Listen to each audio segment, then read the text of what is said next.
Today we're looking at The Lost Bus, a 2025 disaster drama that puts Matthew McConaughey behind the wheel of a literal hell ride. Based on a true story of a bus driver who saved 22 kids during the 2018 Camp Fire, this movie asks, what happens when the fire's faster than your fear, and your bus is barely running on fumes? It's gritty, emotional, and somehow makes you terrified of both fire and school field trips. And trust me, there is a lot more smoke in this movie than just from the wildfire. Hey everyone, welcome back to Atomic Cult Media.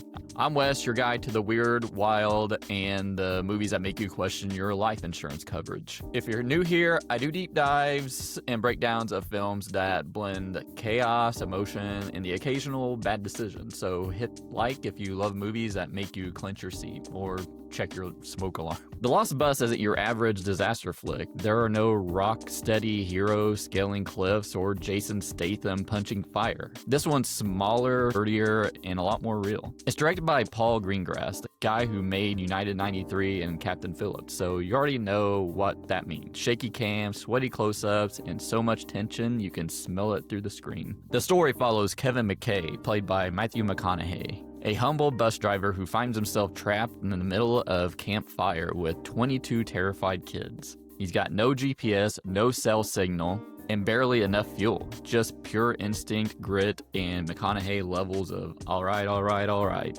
But underneath all the smoke and chaos, the movie asks the brutal question: what would you do if your only road out was already on fire? McConaughey plays Kevin McKay, the real-life bus driver who risked everything to save those kids. And listen, McConaughey treats this like he's gunning for another Oscar. The dude's crying, shaking, muttering prayers, and it looks like he hasn't slept in weeks. This dude sells it. But he is 55 playing a 44-year-old, and that hairline and gravel voice, it's fine, it works. America Ferrera plays Mary Ludwig, a teacher who helps calm the kids and becomes Kevin's emotional anchor. She brings this warmth and grounded humanity that reminds you she can carry a film just as easily as a bus full of panic attacks. Yul Vazquez is Ray Martinez, a Cal Fire Division chief coordinating the chaos. And Yul's always great in tense roles. Dude's voice alone sounds like it could put out flames. And Ashley Atkinson as Ruby, the bus depot dispatcher, gives us that frantic radio energy. You can feel her breaking apart hearing what's happening in real time. And apparently Levi McConaughey, Matthew's real-life son, playing his on-screen kid, Sean McKay. And it makes sense. I mean, it feels authentic, the relationship. Let's talk about what The Lost Bus absolutely nails. I think this is a return to form for disaster movies. No superheroes, no satellite maps, just real people making impossible decisions in seconds. The way they portray the emergency personnel seems spot on. There's no Hollywood hero nonsense. It's just exhausted people trying to do their jobs while the world burns. Which makes sense because Greengrass actually brought in wildlife consultants and CAL FIRE veterans to make sure everything was portrayed as accurately as possible. And visually, Greengrass's handheld chaos is perfect for this. I mean, you feel the heat. There's sparks flying at you, smoke, it's dark, it looks like hell, basically. And you feel the claustrophobia in this. I know we see wildfires in the news and you don't really get what it's like to be in the middle of one. And you do in this, and this is a first wildfire movie that genuinely felt scary. And McConaughey just gives that elevated performance. Like, he's grieving, he's scared, he's angry all at once. It's messy, it's human, and it works. Even when the script might occasionally overplay the tragedy, McConaughey grounds it. This is proof as why he's such a revered actor. And they give the kids moments to shine. They actually remember them.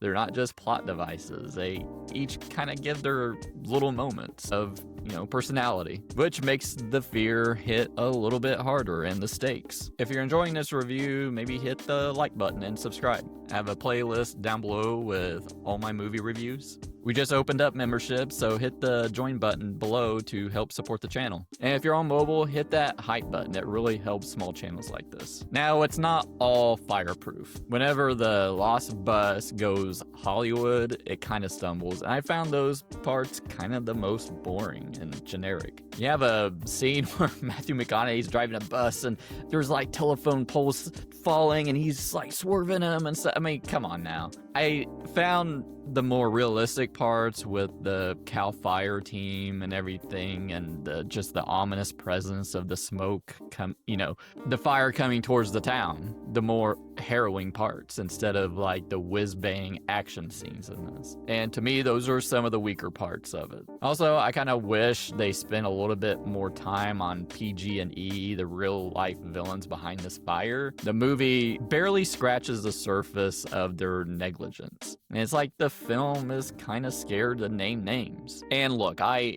get it's emotional, but they piled way too much tragedy for Kevin. I mean, dad died, he missed his last moments, he's got a sick mom he's got to take care of. His dog, he has to put his dog down at the beginning of the movie, and the kid says, "I hope you die." It's like the writers were playing tragedy bingo and just piled on way too much, I think. It got a little absurd. Still, when the movie works, it really works. So, final verdict, The Lost Bus is an elevated disaster film that actually earns its emotions. It's grounded, gripping, and intense as hell, so I'm giving this a 3.5 out of 5. McConaughey, he carries it with pure fire, and that is a pun completely intended. Greengrass directs the hell out of it, and even though it occasionally gets a little too melodramatic, it's worth the ride. If you want a movie that's both terrifying and deeply human, The Lost Bus is one worth streaming. If you made it this far, you survived The Lost Bus! Click here to subscribe. Click here for other movie reviews, and we've got our Patreon right here. And if you're on mobile, don't forget to hit that hype button, and I'll see you later. Bye.